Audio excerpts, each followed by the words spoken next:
মিরপুরে নববর্ষের উদযাপন ও ঈদ পুনর্মিলনী অনুষ্ঠানের আয়োজন। আহমদিয়া মুসলিম জামাতের 40 বর্ষদের সংগঠন মজলিস আনসারুল্লাহ মিরপুরের উদ্যোগে 14 এপ্রিল ঈদ পুনর্মিলনী এবং পহেলা বৈশাখ উদযাপন উপলক্ষে এক বিশেষ অনুষ্ঠানের আয়োজন করা হয়। অনুষ্ঠানে সভাপতি হিসেবে উপস্থিত ছিলেন মজলিস আনসারুল্লাহ বাংলাদেশের সদর জনাব মোহাম্মদ ফজলে ইলাহি।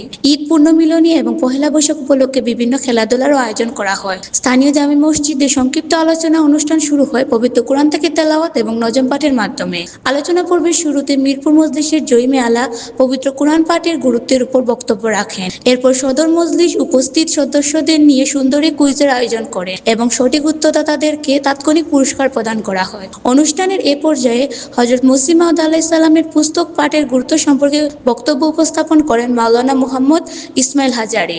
শেষে সদর সাহেব খেলাধুলায় বিজয়ীদের পুরস্কার প্রদান করেন এবং দোয়ার মাধ্যমে অনুষ্ঠানের সমাপ্তি ঘোষণা করা হয়। তাসিন আহমদ চৌধুরী, সপ্তর্ষি মিডিয়া, নিউজ ডেস্ক।